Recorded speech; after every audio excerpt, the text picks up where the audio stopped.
তাই বেরাদার বন্ধুগণ দেখুন একদিনের কথা বলি। হযরতে হালিমা সাদিয়া আমার দয়ার নবী মুস্তাফাকে নিয়ে এবার হযরতে হালিমা সাদিয়া যেন উঠোর উপরে যেন বসিয়ে দিল। হযরতে হালিমা সাদিয়া যেন এক পাও দুই পাও করে টুক টুক করে যেন এক পাও দুই পাও করে যেন আগতে লাগলো। যেতে যেতে যেতে যেতে এমন জায়গায় গিয়ে পৌঁছে গেল হযরতে হালিমা সাদিয়ার যেন পিয়াস লেগে গিয়েছে। হযরতে হালিমা সাদিয়া যেন সিদ্ধাত যেন পিয়ে গেছে। হযরতে হালিমা সাদিয়ার যেন তৃষ্ণা যেন পিয়েছে। হযরতে হালিমা সাদিয়া বেটা মুহাম্মদকে কেন্দ্র করে যেন বলতে লাগলো, বেটা মুহাম্মদ আমার অনেক যেন পিয়াস লেগে গিয়েছে রে বেটা, আমি একটু পানি পান করব, তুমি কি পানি পান করবা বলো বলো। হযরতে আমার দয়ার নবী মুস্তাফা যেন বলতে লাগলো, মা গো আমার যেন পানি লাগবে না, আপনি গিয়ে যেন পানি পান করুন। ব্রাদার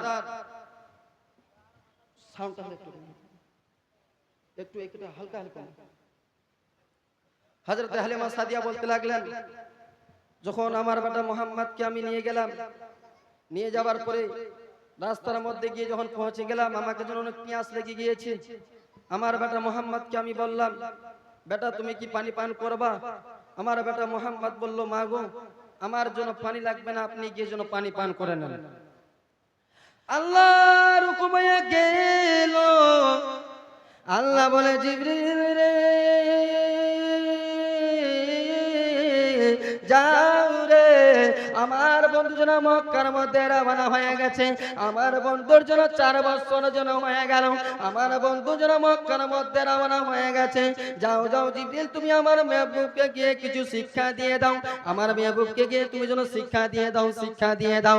হযরতে জিবরিল যেন আসলেন, আসার পরে যেন আল্লাহ তাবারক ওয়া তাআলা যেন বলতে লাগলো, জিবরিল রে ওই সামনে যে বন জঙ্গল দেখতে পাচ্ছ, সেই বন জঙ্গলের মধ্যে আমার মেহবুবকে নিয়ে চলে যাও। ওই কুফাব জঙ্গল যে সামনে দেখতে পাচ্ছ, সেই কুফাব জঙ্গলের মধ্যে আমার মেহবুবকে নিয়ে চলে যাও। কেননা সমস্ত আম্বিয়া কেরাম একদিন করে কুফাব জঙ্গলের মধ্যে এসেছিল। যাও জিবরিল তুমি চলে যাও, আমার মেহবুবকে ওই জায়গার মধ্যে নিয়ে চলে যাও। আল্লাহর জিবরিল যেন আসলো, আসার পরে যেন বলতে লাগলো, আল্লাহর নবী গো আল্লাহর পক্ষ থেকে অর্ডার হয়ে গেল, ইয়া রাসূলুল্লাহ ইয়া হাবিবাল্লাহ, আল্লাহর পক্ষ থেকে অর্ডার হয়ে গেল, আপনি যে সামনে কুফাব জঙ্গল দেখতে পাচ্ছেন, ইয়া রাসূলুল্লাহ আপনাকে যেন সেই কুফাব জঙ্গলের মধ্যে যেতে হবে, আপনাকে যেন ওই বন জঙ্গলের মধ্যে যেন যেতে হবে। আল্লাহর রাসূল যেন বলতে লাগলো, কেন জিবরিল বলো বলো। আল্লাহ তাবারক ওয়া তাআলা যেন আল্লাহ হযরতে জিবরিল যেন বলতে লাগলো, আল্লাহর পক্ষ থেকে অর্ডার হয়ে গেছে, ইয়া রাসূলুল্লাহ আপনাকে যেতে হবে যেতে হবে। আল্লাহর নবী যেন এক পাও দুই পাও করে টুক টুক করে যেন আগতে লাগলো। যেতে যেতে যেন বন জঙ্গলের মধ্যে গিয়ে পৌঁছে গেল। আল্লাহর জিবরিল যেন বলতে লাগলো, ইয়া রাসূলুল্লাহ ইয়া হাবিবাল্লাহ, আল্লাহর নবী গো ওই যে সামনে আপনি পাথরটা দেখতে পাচ্ছেন, ইয়া রাসূলুল্লাহ আপনাকে গিয়ে যেন ওই পাথরের মধ্যে গিয়ে বসতে হবে। কেননা সমস্ত নবী কেরাম ওই পাথরের মধ্যে যেন বসেছেন। ইয়া রাসূলুল্লাহ ইয়া হাবিবাল্লাহ সমস্ত আম্বিয়া কেরাম ওই পাথরের মধ্যে বসেছেন, আপনাকে গিয়েও যেন বসতে হবে। কেননা সমস্ত আম্বিয়া কেরাম একদিন করে একবার করে বসেছে, আপনাকে যেন ওই পাথরের মধ্যে যেন বসতে হবে।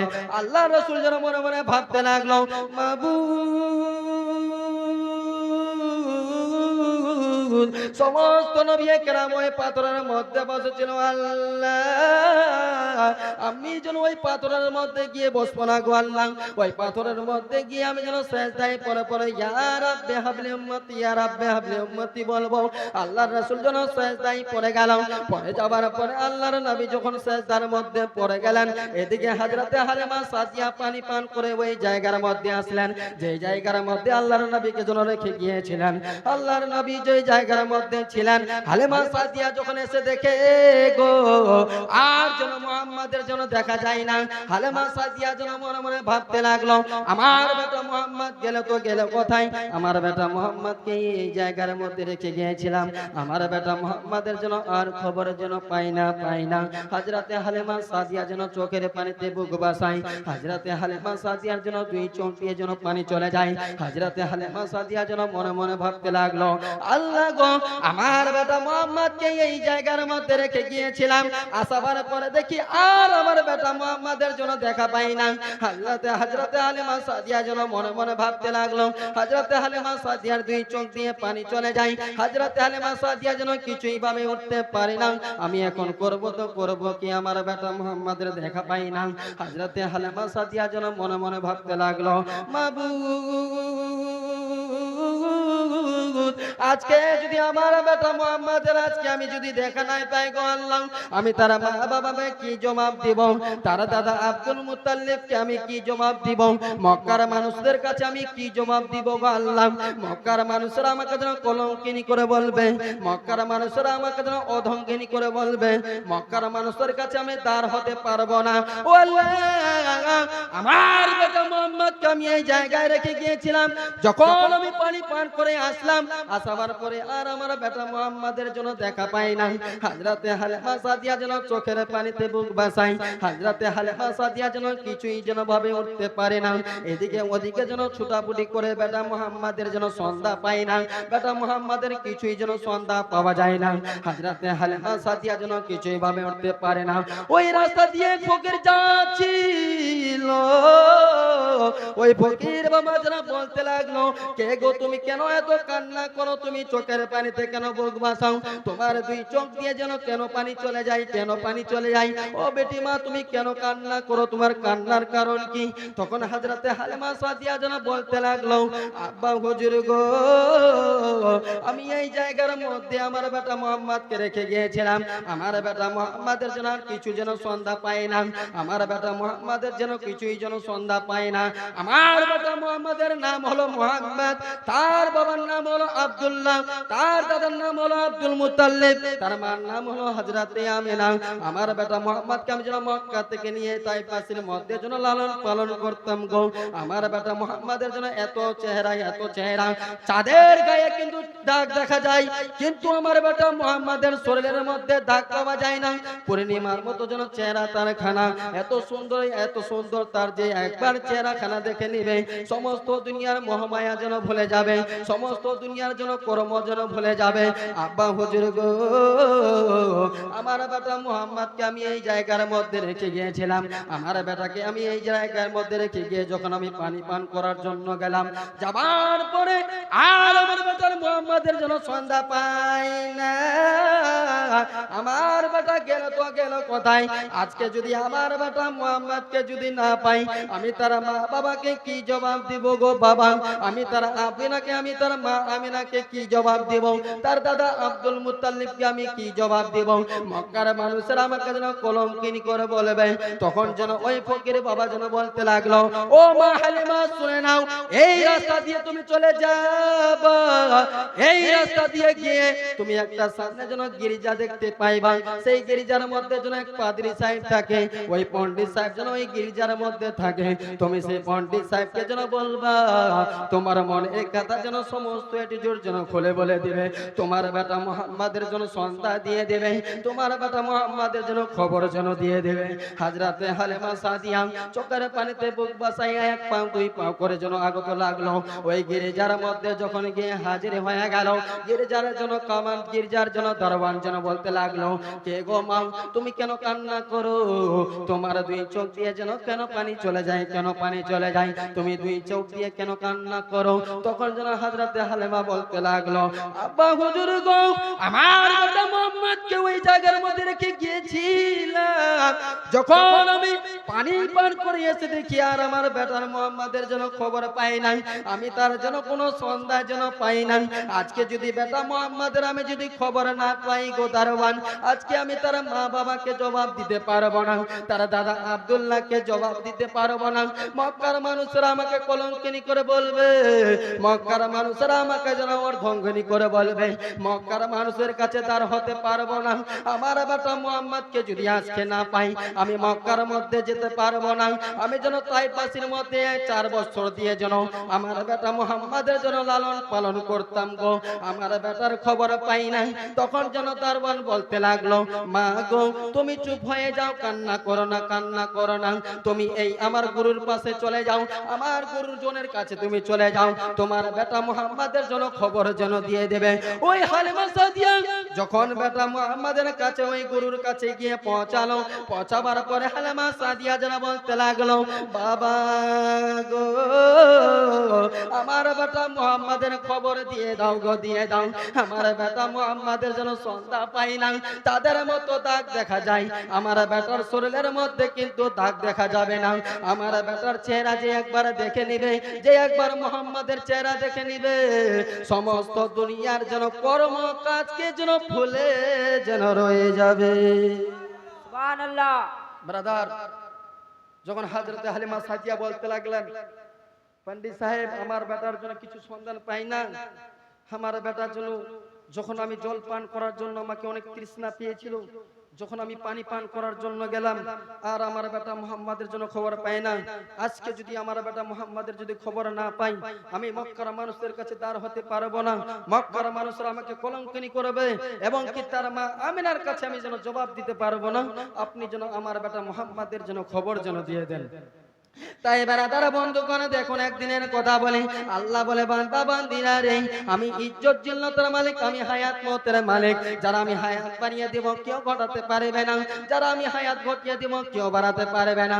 তাই ব্রাদার বন্ধুগণ যখন হযরতে হালিমা সাদিয়া বলতে লাগলো, মনের কথা যখন বলে দিল, ওই পণ্ডিত সাহেব যেন কিতাব পুস্তক খুললেন, খোলাবার পরে মুখের মধ্যে মুচকি হাসি দিয়ে দিলেন। হালিমা সাদিয়া যেন বলতে লাগলো, বাবা গো আপনাকে যখন আমি কথাটি বললাম, আপনি যেন মুচকি দিয়ে যেন হাসি দিয়ে যেন কিতাবখানা করলেন, ও আব্বা হুজুর গো আপনার হাসির কারণ কি একটু আমাকে বলে দেন। তখন যেন ওই পণ্ডিত সাহেব বলতে লাগলো, বেটি হালিমা রে, ও বেটি হালিমা শুনে নাও, শুনে নাও, আমার হাসির কারণ হলো এই, আমি হাসলাম এই উদ্দেশ্যে তোমার বেটা মুহাম্মদ যেন কোথাও যেন হারিয়ে যায়নি। ওই সামনে যে বন জঙ্গল দেখতে পাচ্ছ, যে কুফাব জঙ্গল দেখা যায়, সেই বন জঙ্গলের মধ্যে তোমার বেটা মুহাম্মদ যেন সেজদায় পড়ে পড়ে ইয়া রাব্বি হাবলি উম্মতি যেন কান্না করে।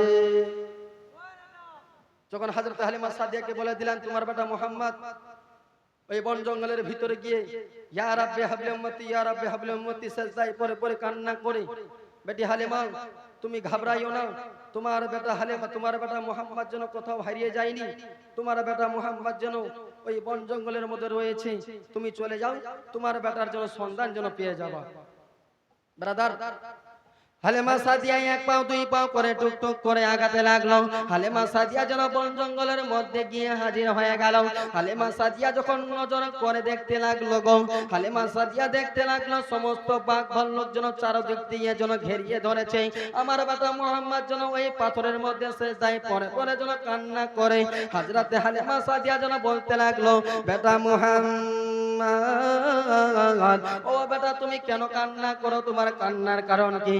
ও বেটা মুহাম্মদ তুমি মাথা সেজদা থেকে উঠিয়ে নাও, উঠিয়ে নাও।